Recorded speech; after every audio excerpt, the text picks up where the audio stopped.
CTV News with Sarah Freemark. I think they've gone up in prices, and I think the selection of chocolates have changed over the years. What you can expect to pay as we head into one of the busiest times of the year for chocolate. Good evening. The price of cocoa, like almost everything in our day-to-day lives, directly impacted by skyrocketing prices. But could there be hope on the horizon? And what do this year's Easter prices mean for the year ahead? Here's CTV's Mike Lang. When it comes to demand for chocolate, Easter is right up there with Halloween, Christmas, and Valentine's Day. Everyone looks and goes, okay, yeah, but it's, the prices are down. Like, why are Easter goods still expensive? While ingredient costs for chocolate have recently decreased, Tim Webb from KPMG Canada explains that this year's holiday will still be impacted by increased costs from previous years. Retailers typically secure their orders months in advance. If you're locking in what the products look like, what the specifics are, you're pricing them based on the input costs at that time. Donita's shop in Aurelia has been feeling the hit. She says they've had to spike their prices on multiple occasions due to increased costs of cocoa and other raw materials. In January of 2023, we were buying cocoa nibs at $6.95 US per pound. And in March of 2025, the price of those cocoa nibs were now $13 US. At Lachlan McGurk's Belgian chocolate shop in Alliston, he says they've managed to keep their prices mostly in check despite the fluctuating market. I'd say our prices have gone up probably somewhere, depending on the product, between 5 and 10% only in the last couple of years, where chocolate prices to us have gone up almost 100%. In terms of buying chocolates for Easter, shoppers are advised to be diligent in finding products that satisfy their sweet tooth and budget, and to check the label for the percentage of chocolate in what you're buying. Under Canadian law, you have to have a certain amount of cocoa solids in your chocolate to be called chocolate. Otherwise, it's a convection or something that's called chocolatey. In terms of price, chocolatiers I spoke with today say the effects of ingredients decreasing in cost won't be felt in time for this Easter, but could positively influence pricing for next year's holiday. Mike Lang, CTV News, Barrie. And we have been asking you to weigh in on whether surging prices are leading you to spend less on groceries. A little later in the newscast, we'll share the results from the CTV web poll in our conversation with food professor Sylvain Charlebois, who will offer tips on how to make the most of your food budget. Now, during a time of economic uncertainty, a positive here in Simcoe County, local shops continue to open their doors, specifically in Barrie. CTV's Rob Cooper takes us downtown for more on support around shopping local. Downtown Barrie is once again becoming a hotspot for many new local businesses, a first-choice location for many. Allison Oakes owns and operates O Beehive Refillery along Dunlop Street. She moved her business from the waterfront to the downtown this month because she says it's just what she was looking for. It's having a downtown that has bustling stores makes the community thrive more, and the support of the community and the support that we've been receiving has been incredible. The Downtown Barrie Improvement Association says there's no question it has far fewer vacancies than in previous years. As the vacancy comes up in the downtown, what we're seeing is that being filled back in quickly and a lot faster than it has in past years. Craig Stevens is with the Downtown Barrie BIA. His association represents hundreds of local businesses and says the push to support local has been increased post-pandemic. So what you get with a downtown business is a truly local owner, and that is a huge difference. So I always describe it as the people that own businesses downtown are your friends, family, and neighbors. The Barrie Chamber of Commerce represents all businesses in the city, and it too has seen growth year over year for the past 5 years. For that business improvement area, the BIA, it's a geographical strip, but that's the heartbeat of the city. That's really the engine that drives everything. So if it's strong and healthy, the rest of the city follows suit. Now, the BIA represents about 300 total businesses here in the downtown. That number is up year over year and is often viewed as a good indicator as to how the business community is moving forward. Rob Cooper, CTV News, Barrie. Georgian College and Canadian Forces Base Borden announcing today deeper collaboration to train more military members at the college. Let's go now to CTV's Jack Morris. He joins us live. He's been speaking with reps from both the base and school and brings us the details. Jack. Well, Sarah, fundamentally, this is about expanding the Canadian military. There's a massive recruitment push on right now as Prime Minister Mark Carney works to meet NATO spending targets and grow the Department of National Defence overall. So this new agreement means more students from the Canadian Forces getting training at Georgian College. The school can provide technical education while the Forces does military training and specialized job training. They're also looking at better ways to recognize each other's courses, making it easier for Georgian College grads to do what they've trained in if they join the armed forces. The partnership is designed to allow the Forces to focus on that military-specific training only they can provide, allowing each to focus on what they do best. We're looking at that civilian component compared to what would be a military component. And what we're seeing is if that can be separated somehow in order to, number one, make it more proficient, but also ensure that they have a fast track once they get into the military. Supporting our military in all the heavy lifting that they need to do. And right now they're in heavy recruitment mode. There's some space constraints, etc. And where we can help with any of that, that's what we're going to do. Now, they're also working to have recently retired members of the Canadian Forces make it easy for them to transition out by having their technical training recognized by the college for course credit, making it easier for them to qualify for those civilian credentials that they've earned the military equivalent to. Sarah. All right, that's our Jack Morris reporting live tonight. Spring skiers, we are all encouraged to take advantage of the late season conditions at Blue Mountain. The local attraction is extending its schedule with lifts running daily through April 12th. No official closing date has been announced yet, but resort officials say they'll keep the slopes open as long as conditions and demand allows. Now, it was a gloomy day. That fog, it rested over the region for most of the day, but it's starting to lift as we welcome the evening sky. That's a look at the waterfront. Believe it or not, you can't see much of the waterfront in Barrie's downtown, but people were still out and about taking a stroll. But for a deeper dive into the forecast, let's plunge into it, shall we, Case? How's it feeling out there this hour? Well, it is certainly on the damp side, and the fog it's actually starting to roll back in. So, yes, foggy, damp spring. Yeah, no big surprise there. Let's continue on with a first look at the forecast. Brought to you by, there we go, the graveldrivewayguy.com, your local gravel driveway expert. 6 degrees is what we're looking at outside our beautiful Barrie studios here, 33 Beacon Road. Winds are light out of the east, about 9 kilometers an hour. I wonder what the temperature is outside your door. Let's have a little look, shall we? Is it going to be anywhere from 6, 7, 8 degrees? Well, apparently we're working on it, as is Mother Nature, working on the temperature, making it spring-like, hopefully a very pleasant day. It's what it's been for the most part as far as our temperatures go. Entirely normal, one would say. Let's take a look right now. There we go. It's 6 degrees. Yes, yeah, we're still 6. And the winds are still out of the east. Look at the temperatures around our region. 18 degrees in Mount Forest. Whoa! That's some kind of hot, isn't it? 16 degrees in Collingwood, and this, ladies and gentlemen, is the radar satellite images over the last little while. No surprise here. We've been calling for the rain. We've had some today. Coming up in just a few minutes' time, I'm going to let you know, to have the umbrella standing by, and how much rain we're to have this evening, and all the other things that are coming along with it, Sarah. All that coming up just a few minutes' time. Back inside.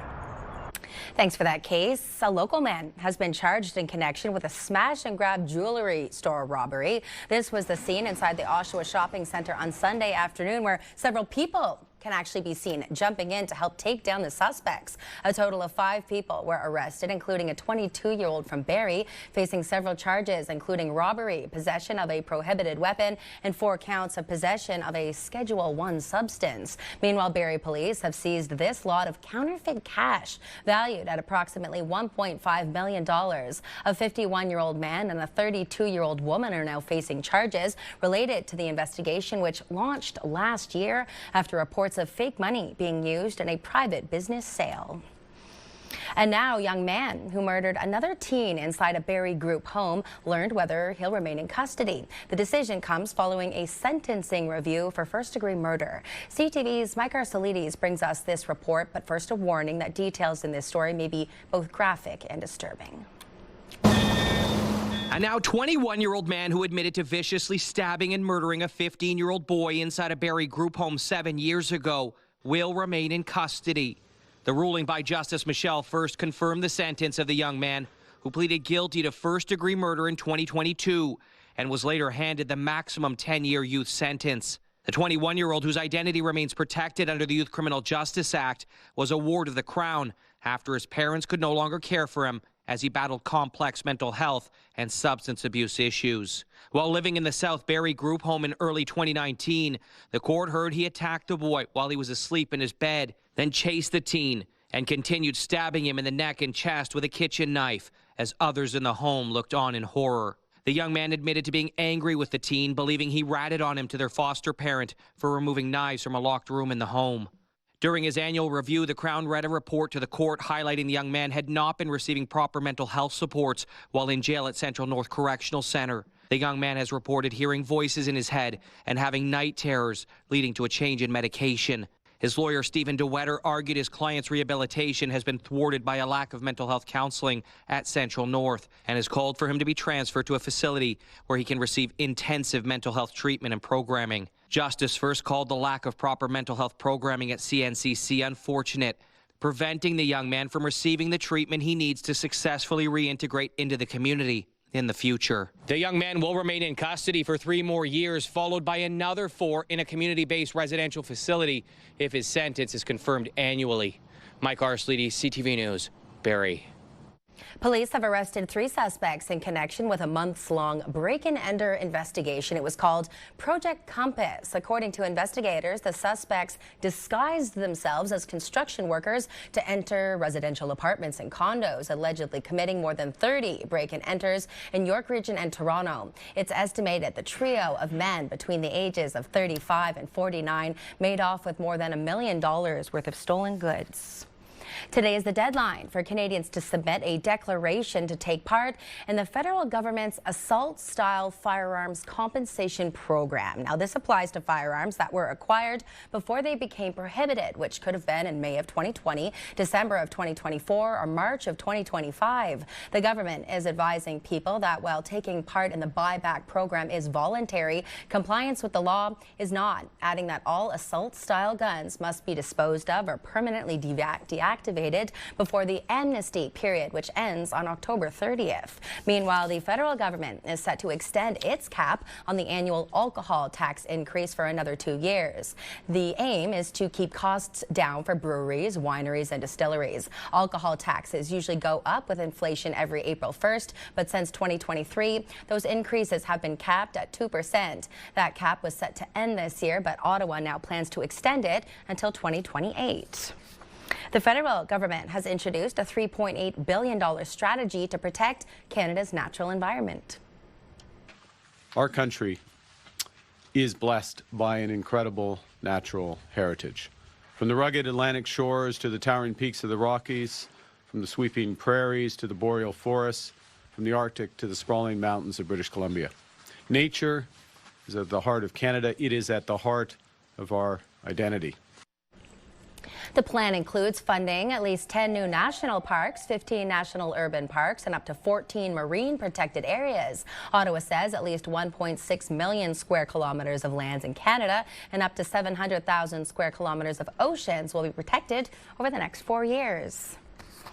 Residents of Caledon are being told not to worry if you spot OPP helicopters circling around your neighborhood. Police say it's part of ongoing efforts to improve community safety and be visible in the town. OPP hope these air patrols will help deter criminal activity and allow officers to respond more efficiently, but stress there's no current threat to public safety.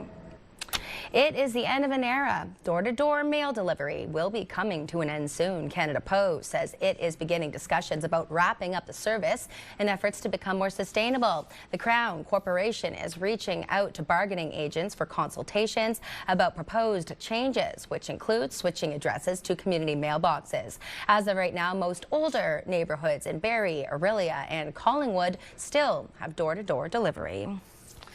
The City of Barrie is lifting its overnight seasonal parking ban tonight at midnight. As of April 1st, the city's winter maintenance event rules will no longer apply, meaning drivers can once again park on most streets between midnight and 7 a.m. Restrictions at waterfront and select parking lots will also end, but a reminder that parking on lawns remains prohibited year-round.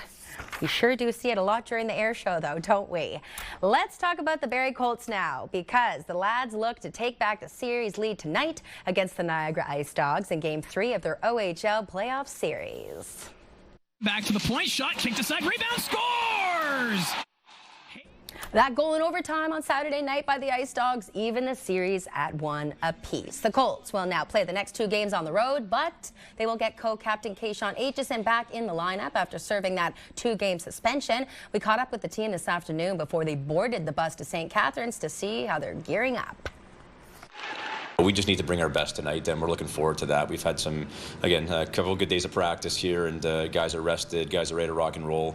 As much as we, have pre-scouted our opponent and, can understand what the game plan is based on Niagara, we really just focus on ourselves. We need to be our best version of the Barrie Colts for 60 minutes tonight. Yeah, it obviously helps to know your opponent, and they're a great team over there, but I think we got a lot of good stuff over here, especially when we're playing the hockey we want to play and play into our brand, so I think we're going to bring it tonight and have a good game. Puck drop for tonight's game is 7 p.m. Then Game 4 is on Thursday night, also in St. Catharines. The road to the Memorial Cup is brought to you by the Boots and Hearts Barn Burner Charity Hockey Game. Just ahead, a classic board game brought to life. From weapon to suspect, this mystery will be solved on Sage in the Sunshine City. Plus, it's essential for life and makes up more than 70% of the planet. These local students spent the day learning just how important our bodies of water, the ecosystem inside them, and the living organisms are found in Simcoe County and beyond. Stay with us.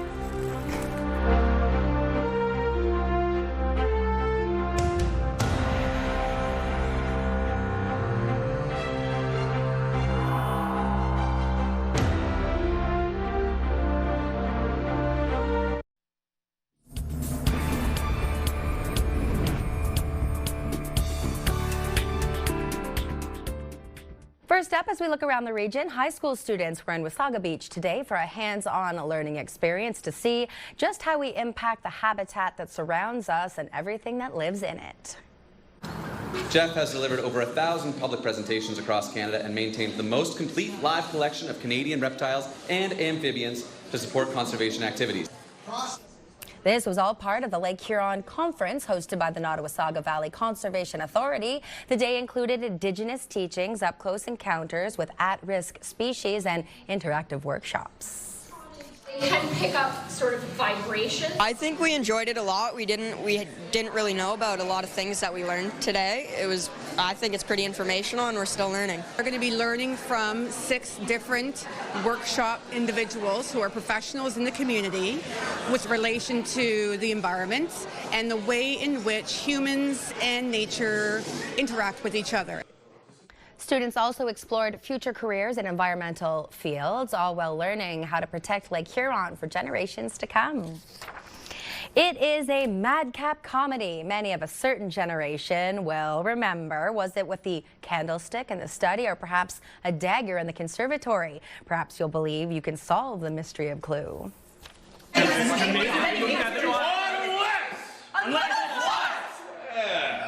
There is something you could do for me that would change the game. It's something I just can't bear to do myself. Oh, it looks fun. The Mariposa Arts Theatre presents Clue, complete with all the twists and turns the host could ask for, but apparently he is dead. Whodunit is the question, and it's a roller coaster of hijinks and fun. We're constantly just challenging each other, making each other laugh. The energy has just been absolutely fantastic, and I've had a very unique opportunity to be a part of both the cast and the crew for this show. It's based on a board game about murder that we played as children. That's kind of odd, but it's such a fun show. Indeed. You can enjoy Clue at the Aurelia Opera House from April 9th to the 19th. Enjoy it as children. I still have that board game and pull it out from time to time. A fun and colorful community project is coming to life just in time for Easter, seeing the simple idea of recycling turn into something that everyone can enjoy. Locals have been decorating eggs made from recycled paper towel and toilet paper rolls, now part of a photo backdrop wall. So far, more than 200 eggs have been already cut, decorated, and added to the display. Families can drop off their own designs to Jack and Maddie Kids Store. That's in Aurelia. And before the Easter long weekend, we will be hitting the road once again to broadcast live from the community for our Feeding Families campaign fueled by the Peggy Hill team. You can come out and support Bounce 104.1, Pure Country 106, and CTV Barrie as we collect food and monetary donations at Canadian Tire in Midland. It's on Thursday, April 2nd. There are 2 entrances, one at 9303 County Road and one at 93 Hugo Avenue. We'll be there from 4 until 7 p.m. to help us lend a hand to local families in need. We hope to see you there. Now, if you haven't visited our website before, we encourage you to do so. We have multimedia journalists here at CTV Barrie. You may not see them on air, but they put together local stories and they can only be found there. The site, ctvnews.ca/Barrie, or use your phone to scan that QR code on the screen. From who Canada will face to what you need to know before buying tickets, questions around the upcoming FIFA World Cup will be answered here on CTV Barrie. But first, let's head outside. Cases in the garden. Did you know that on this day in 1998, the #1 song on the Billboard chart was Will Smith's Getting Jiggy With It? Yeah, and we were, because it was 23 degrees, record high on this day, 1998. Our weather watcher artiste, have a look. Joanna says yes, and it won't be long before Grammy's garden is getting jiggy with it. Indeed, you're watching CTV News Barrie.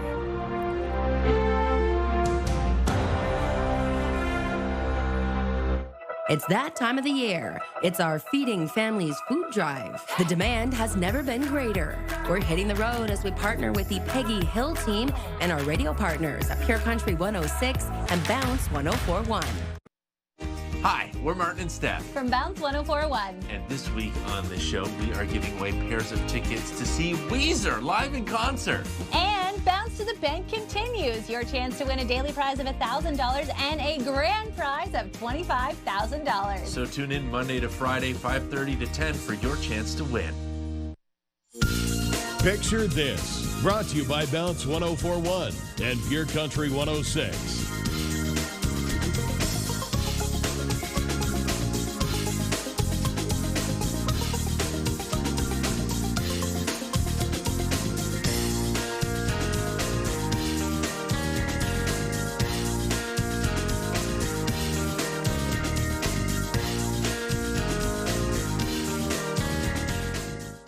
Wow, a little sprinkling of everything. We asked you to share your creativity, and boy, did you bring it. That is our Picture This theme all week long, whether it's culinary, it's artwork.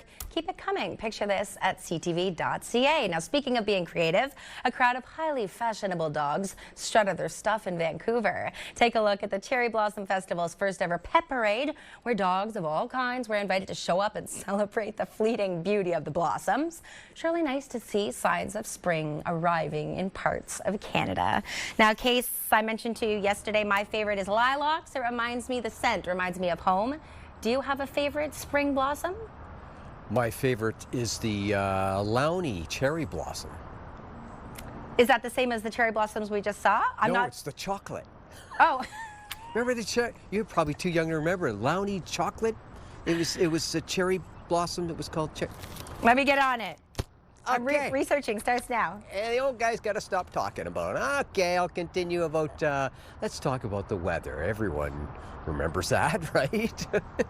Launi cherry blossom, I can see people sitting at home. What's he talking about? Let's talk about the weather. Let's talk about the fog that's rolling in and the temperature fluctuation. Whoa! 16 degrees in Mount Forest, 3 degrees up the street in Owen Sound, 4 degrees. The other side of the bay, Parry Sound, it looks like 3 in Gravenhurst, 14 in Alliston, and 9 degrees in Newmarket. We see this situation unfolding before us, and it has to do with precipitation. 9 and 4, high and low. Record 23 degrees today in 1998. I can hear that song now, getting jiggy with it. Minus 23.3 in 1887. No, I don't remember that. 6:59 it's up, 7:46 it's down, 12 hours and 46 minutes of daylight, and that, ladies and gentlemen, is a whole lot of rain charging through our region. There it goes. One more time. Here we go. Oh, there it is. Coming ripping right on through. How much rain? Well, I'm going to let you know right now. Southern tip of Georgian Bay, Lake Simcoe, overnight temperatures 0 and -1. Cloud cover, check. Risk of thunderstorms, yes. A slight chance of a flurry, ever so slight chance of a flurry. But it's the rain, ladies and gentlemen. 10 to 20 millimeters of rainfall expected this evening. And then for tomorrow, cloudy skies, but as the radar just showed us, the forecast radar clearing into the afternoon, 3, 4, 5 degrees. Looking forward to it, right? Orangeville, Bradford, Georgina, Newmarket, Richmond Hill, 1, 2, 3 degrees. Cloudy skies overnight. 10 to 20 millimeters of rainfall expected, possibly even a thunderstorm. There is a risk, a slight risk of some freezing drizzle. Slight risk. And then for tomorrow, 5 and 6 degrees and clouds clear. Should be a sunny afternoon. Looking forward to that one. Parry Sound, Huntsville, Bracebridge, Gravenhurst, Haliburton. We're looking at 0 and -2 overnight. Cloudy skies, rain, anywhere from 10 to 15 millimeters. Risk of a thunderstorm and a risk of some freezing drizzle. And then for tomorrow, 3, 5, 6 degrees and clearing right across our region.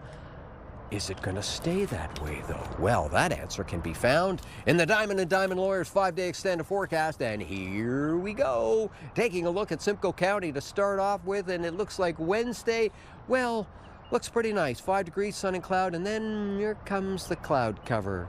There goes the sun. Looks like Thursday, 60% chance of showers, 40% chance on Friday. But look at the temperature spike. Whoa, 19 degrees on Friday, very wet. 12 degrees on Saturday, 60% chance of shower activity. And Sunday at this point, 40% chance of a little mixed precipitation. This is the 5-day extended forecast for York Region. Same situation. Here comes the serious cloud, and 60% chance of showers certainly on Monday and Friday, and 23 degrees on Friday. Whoa, that's some kind of mild. 16 on Saturday for you to enjoy, 6 on Sunday, and it looks like a 40% chance of shower activity. This is the 5-day extended forecast. Muskoka, Parry Sound, Haliburton, and Thursday at this point looks like cloud cover and 3 degrees. And the overnight low is actually higher than the high for the day, which is very unusual. 14 degrees on the Friday. It looks like 60% chance of shower activity. And then Saturday and Sunday, well, it's cloud filled and 60% chance of showers. And on the Sunday, Sarah, looks like a 40% chance of flurries. We'll let that one slide by. Thanks. Remember how yesterday you thought I was joking when I mentioned my stick looks similar to the old one out in Bob's garden? Whoa. It was a busy, long tournament, yes. and hey, my teammates gave me some trouble for calling myself a terrible player because I am improving. I got a assist this year, so who knows? In another 3 years, another 3 tournaments, maybe I'll get that first goal. Oh, I think that stick shows you've seen a lot of clappers. A lot of clappers. Creating a lot. I'm a menace out there. Thanks, Case. Let's stick with sports, but moving on to soccer, football, if you will. Team Canada has finally found out who they'll play in the first game at the FIFA World Cup. Throughout the game, oh boy. Also gives that one away. Barella Moyes can. It's a 6th consecutive game with a goal. It ties an Italian record. Italy opened the scoring in today's matchup against Bosnia and Herzegovina, but wasn't able to hold on to Sakira Wind. Canada will now face them on June 12th, and for many fans, it's bigger than the game. I think it's just the community of it, especially since it's coming to Toronto now. It's like it's the first time. It's going to be great. Everyone's excited to see what happens. Every country coming together for soccer, a game that a lot of people love, so it's just a good environment. I think it's just the world's game, and everyone can play, everyone loves it, and it just brings everyone together. Now, with the FIFA World Cup just around the corner, Canadians are being warned to watch out for ticket scams. CTV's Adrian Gabriel has more on what fans should know before making any purchases. David steps up and finishes Cooley. The authenticity of Canada's men's soccer team is well documented, yet the lead up to co-hosting the World Cup is now fraught with fraud. Fraudsters try to capitalize on vulnerabilities. They know that so many Canadians and people outside of Canada want to attend these events. The Canadian Anti-Fraud Centre confirms they're now working with the RCMP, Vancouver and Toronto police ahead of this June's World Cup as they work to weed out bad actors across the country and beyond. I was embarrassed to even tell my wife, and I was actually embarrassed to do this interview, to be fair, because I'm in my 40s, man. Adonis Ibrahim runs a rec soccer league in Windsor, Ontario. Like many, he's desperate to get his hands on a World Cup ticket. He ended up on Facebook Marketplace, where he shared that he was looking for a single ticket to Canada's opener in Toronto. Someone, apparently named Ava Green, sent Ibrahim this message. They agreed on a price of $400, half of which he paid up front. The tickets never arrived. I was taken advantage of, and I'm doing this because I don't want it to happen to anyone else. Fans are also being duped into paying for World Cup rental properties that don't exist. Counterfeit merchandise is also on the rise. The Canadian Anti-Fraud Centre is advising individuals to only use FIFA's verified exchange platform for resale tickets. Avoid third-party sites selling tickets and merchandise. For short-term rentals, be cautious if the price appears too good to be true. Use a credit card with fraud protection whenever possible when making a purchase. Don't get scammed. It's not a good feeling. With Team Canada preparing to take on the world, Ibrahim has been left still searching for a single ticket to fulfill a lifelong dream. There are still some more affordable, legitimate tickets available for the two upcoming friendlies in Edmonton and Montreal before Team Canada officially kicks off its World Cup right here at BMO Field on June 12th. Adrian Gabriel, CTV News, Toronto. Still to come, how can we save money on groceries? It's a question we don't just want answered. For some, it's necessary to make ends meet. He's known as the food professor, and you've likely seen him on television right across Canada. Sylvain Charlebois will join us on CTV Barrie next.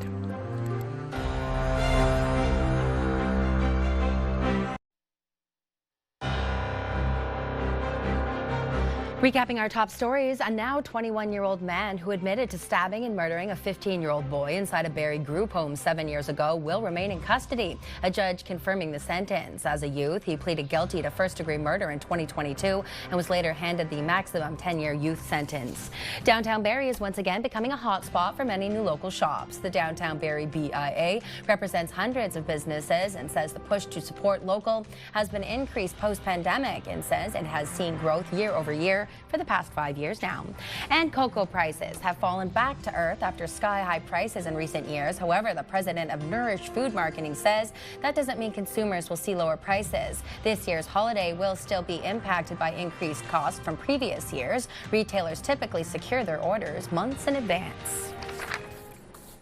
Now, despite the drop in chocolate prices, that isn't the case across the board. Many Canadians are still struggling to fill the fridge. And tonight on CTV Barrie, we're learning more about how to stretch your grocery dollar. Joining us now from Dalhousie University's Agri-Foods Analytics Lab, nicknamed the Food Professor, is Sylvain Charlebois. Thanks for making the time, Sylvain. Let's jump right into this. That sticker shock becoming all too familiar for a lot of people when they're in the shop. Why are we continuing to see the surge in costs? Well, essentially, it's just because of what has happened in recent months with input costs. It's costing more to produce food, to transport food, and we're not done, unfortunately. Now, we saw food inflation drop in February, but it is likely going to pick up in months to come as a result of attacks in Iran and the fact that the Strait of Hormuz is just blocked and nothing's going through, and a lot of energy goes through that strait and fertilizers as well. So all of these things are likely going to push prices higher for everything, really, but most importantly for cold chain food products, so meat products, dairy,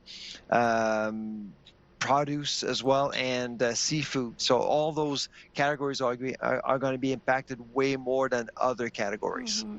Now, we asked our viewers to weigh in on a CTV web poll. We were asking, are they spending less on food because of the rising prices? And Sylvain, 77% said that they're cutting back. So how can we make the most of our grocery budgets and the food that we've already got on hand at home?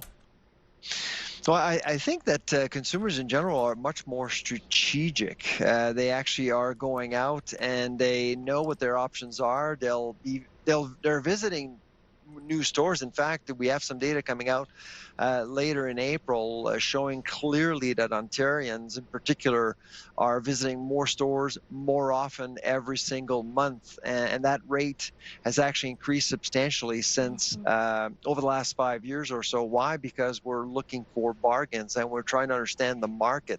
The better you understand the market before you leave your home, the better tool you are to understand how much you should be paying for certain products at the grocery store. And that's what consumers are doing right now. How do people educate themselves on that? How do I become familiar with the market?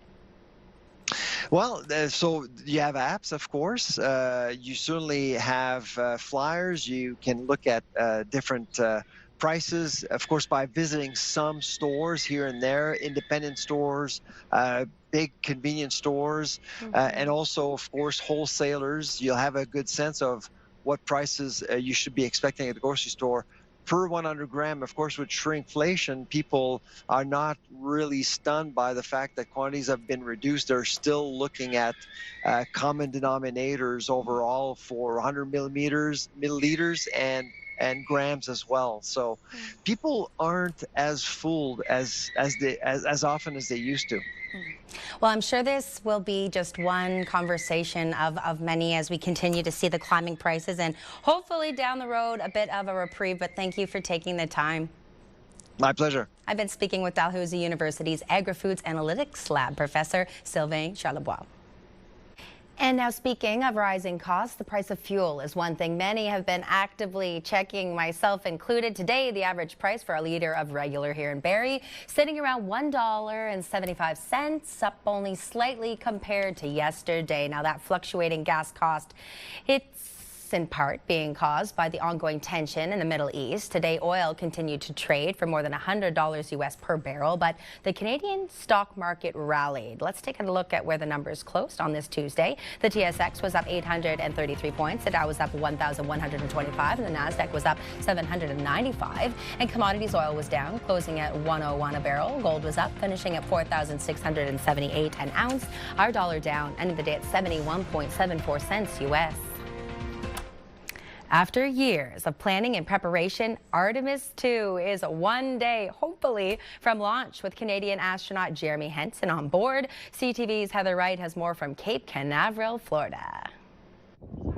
With every second that passes, the Artemis 2 gets closer to liftoff. There was a lot of smiles today, so felt really good about that. As the team is preparing, I think everybody's pretty excited and understands the significance of this launch. The team has spent the day doing a number of final checks to the spacecraft, which will soon embark on a 10-day mission around the moon, while the astronauts, including Canadian Jeremy Henson, remain in quarantine, waiting for tomorrow's planned launch. He'll be spending time with people who are really close to him, family, and he's probably going to be going to bed really early and sleep shifting so that they can get on the schedule they'll be on for this moon mission. Now, whether or not he'll be successful, I don't know. Do you think you'd be able to sleep if you were going to the moon the next morning? Joshua Kutrick is a Canadian astronaut who says a lot needs to go right for a successful liftoff tomorrow. It's immensely complicated. It is the most powerful rocket that's ever been built, and it's full of millions of high-tech components. So technologically, this is a very big challenge. And the challenges are only going to grow, with NASA unveiling ambitious plans for space exploration, including a moon base by 2030. I think of this as just the opening chapter in a grand story of astronauts going to and from the moon with great frequency. To achieve those goals, NASA Administrator Jarek Isaacman says collaborating with international partners like Canada will be critical. Canada is leaning forward with robotic expertise for our ambitions on the lunar surface. It's exciting to think about the potential when you're not just going to the moon for a couple of days, but actually trying to create an enduring presence for, its scientific and economic potential. Canada's partnership with NASA dates back decades, with Hansen set to become the first non-American to travel to deep space. It is space diplomacy, and Jeremy is emblematic of that. Absolutely. He brings a huge, powerful capability, but it's also the whole country and our industrial capabilities, what we bring to the table. That's why we're here. The launch window officially opens at 6:24 p.m. tomorrow. And while officials say there is an 80% chance of favorable weather, these strong winds and cumulus clouds are in the forecast, something NASA's weather officer will be keeping a close eye on as we get closer to liftoff. Heather Wright, CTV News, Cape Canaveral, Florida. An exciting time to be alive. Still to come, picture your perfect pizza. And this vending machine will make it a reality. How it's capturing the creativity of customers and their excitement over the impending pie. You're watching CTV News Barrie. Time now to take a look at your Tuesday night primetime lineup. Our CTV2 movie is Harmony from the Heart, and it starts at 8, followed by Criminal Minds at 10 p.m. and CTV News Barrie at 11. A pizza vending machine on the University of Guelph campus is attracting plenty of new customers, in part thanks to a doorbell camera which captures people's creativity while placing their orders. CTV's Spencer Turcotte explains. A pizza vending machine in Guelph has become a crowd favorite. What's not to love about a contraption that spits out 6 different kinds of pizzas, especially after a night of drinking? After 4 years on the University of Guelph campus, the operators of this pizza forno machine decided to document who is stopping by. We've heard from students like how rowdy and funny you can get here late at night. So it's as easy as walking up, pressing the button. You hear the ding, wait for the pizza, and the fun begins. In the 3 minutes it takes for the machine to deliver the pizza, people have gotten quite creative in the videos. Just this weekend, we had a band here that showed up and played a cover of Wonderwall. 2 days, What began as semantics posted on the Guelph Pizza Forno social media accounts has turned into some impressive marketing. It's become like a phenomenon. Like, we've only really been doing it for 2 weeks, and we've got, I don't know, like 800,000 video views. Like, it's definitely been, you know, a surge in sales. I mean, right now we're pretty much sold out. The best video from each week is entered into a contest to win a free pizza. And marketing expert Brad Davis believes the Pizza Cam creators have struck gold with this idea. I love it. I love the idea. The challenge with creativity is typically finding a new way to talk about your product. These days, Davis says advertising campaigns can be costly and sometimes corny because we're used to seeing actors try to sell a product. In this case, you have videos of real people having fun while buying a product. When you see something that effectively looks like kind of almost home movies, or there's kind of almost surveillance going on where people are just being natural, it can be very, very effective. So, next time you're craving a slice and want to give the pizza vending machine a try, just remember, say cheese. Spencer Turcotte, CTV News, Guelph.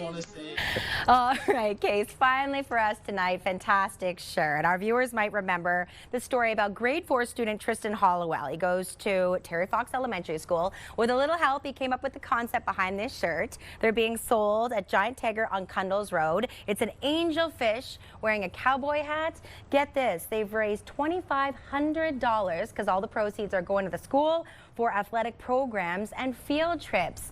The best part, there are still some left at the local Giant Tiger on Cundles. Love it. Love Looks it. good on you. No, I feel good. You know, I feel good. And it's fittingly enough, we're getting a little rain. So it's nice I've got a fish shirt on because we can do a little swimming out here. Let's see if the rain continues into tomorrow morning. No, it does not. 7 o'clock tomorrow morning, 1 degree in Barrie, cloudy skies right across the board, as a matter of fact. Newmarket and in Gravenhurst, we're looking at 4 degrees at 7 o'clock in Newmarket, and apparently sitting right at the 0 mark in Gravenhurst. Have yourself a wonderful evening, Sarah, and a better tomorrow. And now that I look more closely, I see that he's wearing his Renfrew, Ontario hat tonight. What an evening. I'm Sarah Freemark. Thanks for being here with us. Have a fabulous night.